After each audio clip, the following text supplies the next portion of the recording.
Numbers, numbers, numbers. We love numbers. Welcome sa ating MathDali Online. Magandang araw mga classmates. Kumusta kayo? Ako si Kuya Robbie Domingo at your service. At nandito na naman tayo kung saan sasamahan natin ng excitement at saya ang pag-aaral ng math. Muli, ito ang MathDali Online. Ang numbers ay napaka-importante sa ating buhay and we see a lot of it everywhere. Pamilyar tayo sa whole numbers, sa counting numbers, sa fractions and decimals. Dito, pamilyar din ba kayo? -5, +3, +9, -2. Ha? Ano ba itong mga positive at negative? Napapakam tuloy ako sa ilong ko. Hindi po ito swab test, okay? Ang tawag dito ay numerong integers. Okay? Ito ang integers. Integers is a whole set of numbers that can be positive, negative, or zero. And it cannot be a fractional number. Kadalasan natin nakikita ang mga numerong ito sa thermometer. Kapag nag-check tayo ng ating temperature, kapag nare-receive na natin ang monthly electric bill natin, bank book, at stock market, 'di ba? May plus, may minus. Palaging tatandaan natin, anything above the reference point is a positive integer. And anything below the reference point is negative. Reference point. Ano yung sabihin nun? Ang ibig sabihin lang nun ay zero. Maraming mga salita na ginagamit at nagre-represent ng real-life situation involving positive and negative integers. Ngayon, kailan nga ba nagiging positive ang integers? Kapag ang mga salita na naririnig or nababasa natin ay nagpapakita ng gain, ng increase, profit, temperature above zero, money deposit, east, north, and up. Okay? East, north, and up. Kailan naman nagiging negative ang ating integers? Kapag naririnig or nababasa natin or nagpapakita ng loss o kawalan, decrease, pwede, backward from starting point, deficit o kakulangan, temperature below zero, money withdrawal, kuha tayo ng pera sa bangko, west, south, at down. For sure, narinig nyo na yan. Narinig nyo na yung mga terms na ito. Magbibigay ako ng halimbawa ng mga real-life situation at alamin natin ang integers na nire-represent ng mga ito. Carlos body temperature is increased by 39 degrees Celsius. Ang taas, no? The word increased by ay isang halimbawa ng positive integer. The increase by 39 Celsius means that the temperature is above zero. Ang mga numbers na above zero ay positive numbers. Sa makatuwid, we represent this integer as positive 39 or may label positive 39 degrees Celsius. Next, Sabrina dives 5 meters below sea level. Sa ilalim. Paano natin to pwedeng i-express as integer? Ang keyword natin dito ay below sea level or sa ilalim, 'di ba, ng dagat. Ito ay pababa. Ibig sabihin negative. Negative, positive. We can say that 5 meters below sea level is -5 or label -5 meters. Madali lang, di ba? Alamin lang natin, directional lang to. Taas ba? Baba? Left? Right? Kaya-kaya natin to. Subok pa tayo. Ito, si Rada. Rada lost 8 pounds after a week of doing her daily exercise. Aba, good job, Rada. Yan ang pwedeng maging New Year's resolution din natin. Paano naman natin itong i-express as integer? Ang keyword natin dito ay lost, nawala.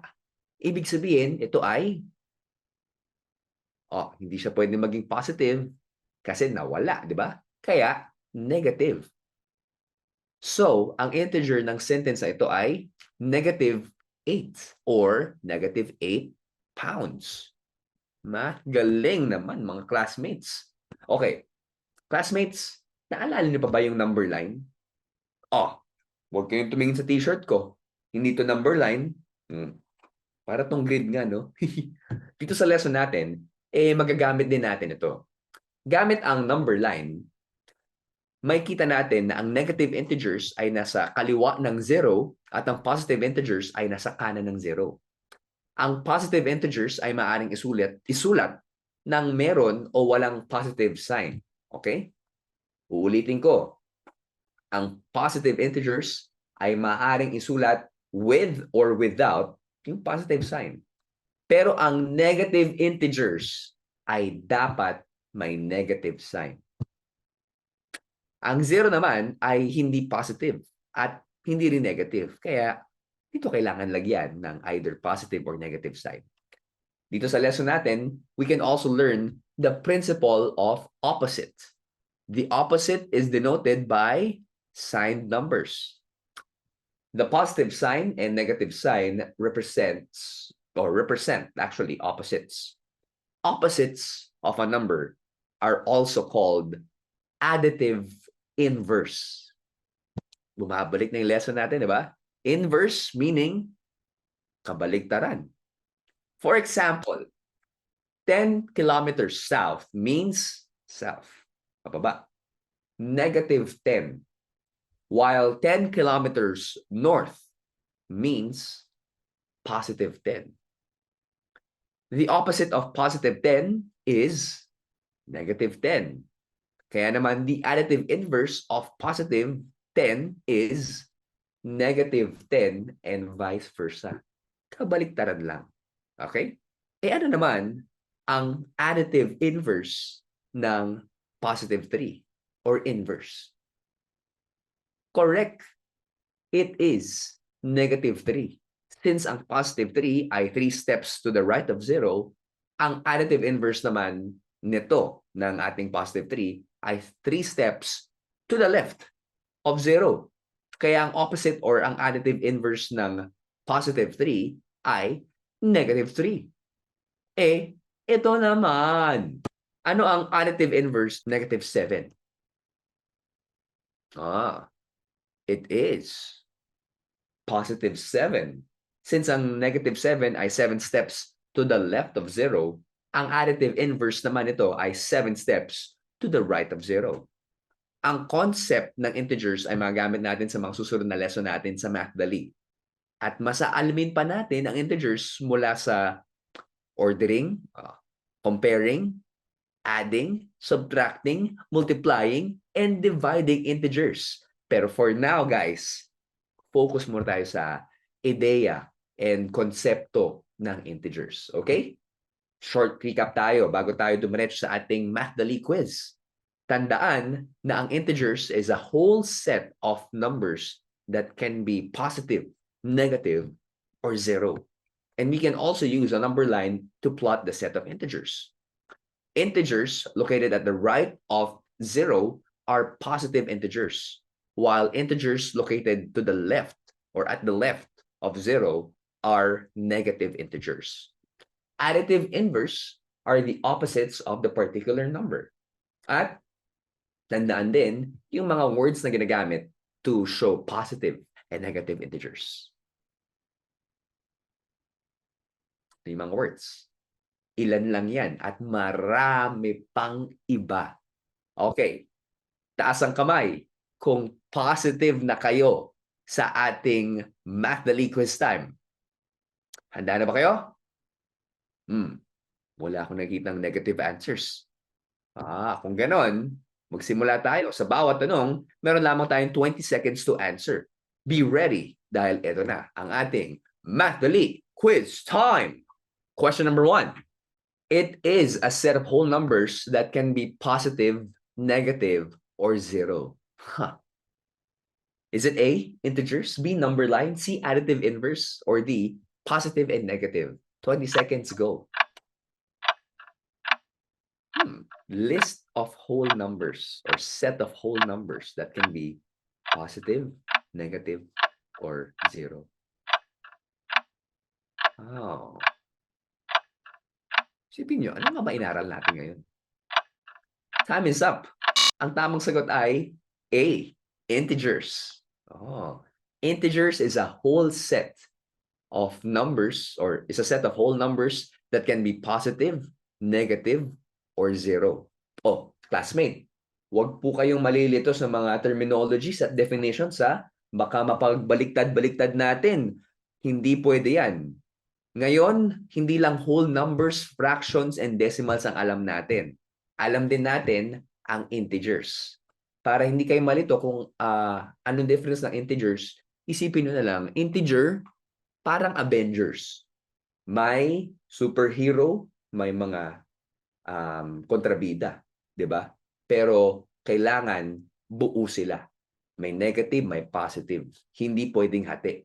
Dahil pag hati-hati yung Avengers, hindi sila kompleto. Oh, isipin niyo 'yan. Mayroong positive, may negative.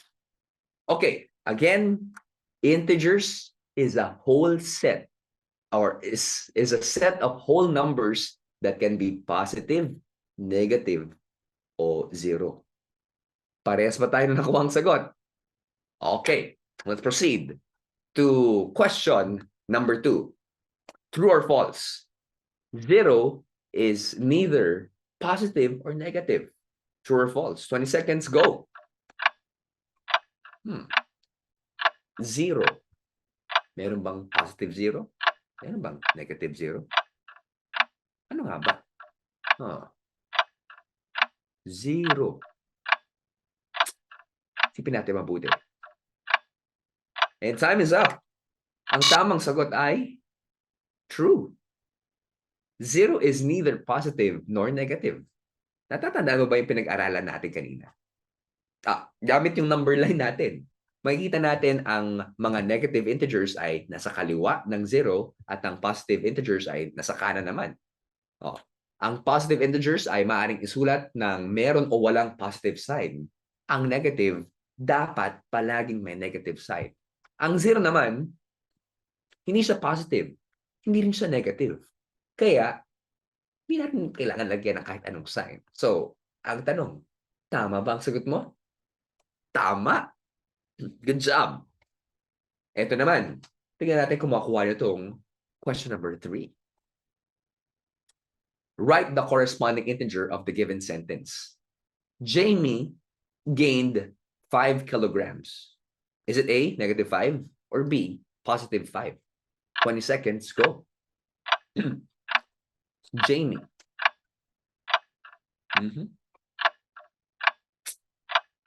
Oh, sa mga classmate natin dyan, when you say gaining, it doesn't mean it's a bad thing. Pwedeng gain ng muscle, pwedeng kailangan lumakas yung resistensya. So, should be positive about everything. Diba? Yung outlook natin. And time is up. Ang tamang sagot ay positive 5B. Oh, paano natin, ano nangyari? Paano natin naging ganun? Meron akong may sumasabit dito, parang may positive na sumasabit dito. Paano naging positive 5? I-analyze natin. The word gained or gain ay isang halimbawa ng positive integer word. Jamie gained by 5 kilograms, and that means yung weight niya is above 0. Ang numbers na mas malaki sa 0 ay positive numbers. Sa makatuwid, we can express yung weight na nadagdag sa 5 or as 5 as positive 5 kilograms. Parehas ba tayo ng nakuhang sagot? Math, galing guys. Ganun lang yun. Positive 5. Pag nag-gain, pag may nakuha tayo, dumadagdag. Kaya, dagdag tayo. Plus 5. Ang sarap siguro ng ulam ni Jamie, no? Pero, mas masarap kung dediretso tayo sa question number 4. Ayan. How do you represent the given scenario as an integer? I withdrew 5,000 pesos from my savings. Tagalog natin, or Filipino. Nag-withdraw ako. Kumuha ako ng pera sa bangko ng 5,000 pesos. Is it A, 5,000 or B, negative 5,000? 20 seconds, go! Habang ginagawa niyan, magdadagdag ako ng tubig sa akin. At parang nag-withdraw ako ng tubig dito. Ganun lang ibig sabihin nun.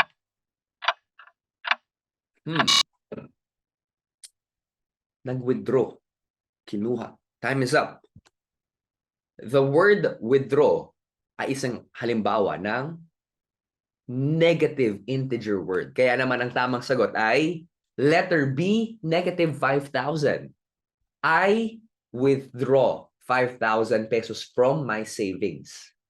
That means the amount of money na kinuha mo is below zero.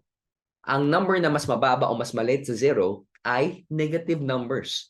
Sa makatuwid, we represent this withdrawn amount as negative 5,000. At sa mga classmate natin, pagdating ng panahon, pag nagkaroon na kayo ng sariling account nyo sa bangko, mas maintindihan natin to. Pero kailangan i-grasp na yung konsepto para handa kayo in the future. Parehas ba tayo ng sagot? Good job! Handang-handa na pala kayo. Kailangan lahat ng mga nakuha nyo pamasko, doon nyo na ilagay. Sa account natin, huwag kayong mag-withdraw ng basta-basta. Last question for the day. Diretso tayo sa question number 5. True or false? The opposite integer of negative 143 is positive 143. Tama nga ba? 20 seconds starts now.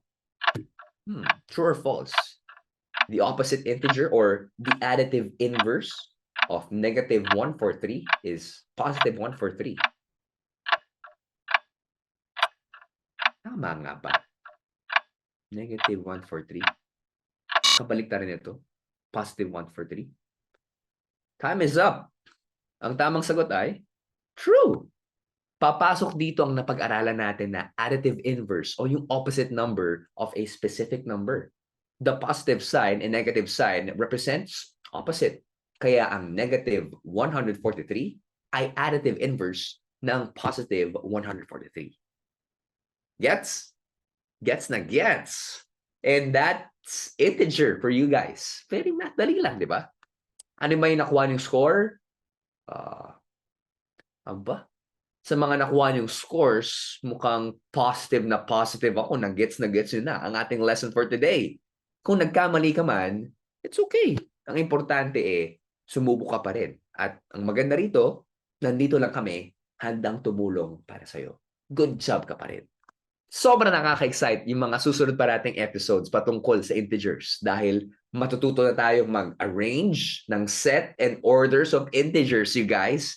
Kaya naman, yan ang pag-aaralan natin next time. Samahan nyo kami sa susunod na pag-aaral natin. Maraming salamat sa lahat ng mga nakasama natin for today at palaging bisitahin at i-review ang lessons natin sa Knowledge Channel page on YouTube and Facebook dahil free tong balik-balikan anytime, anywhere. And that is it for today. I hope nag-enjoy kayo sa pag-aaral natin. Paano guys? Ako po si Kuya Robbie, nagsasabing, isip plus tiyaga equals MathDali. We'll see you again next time.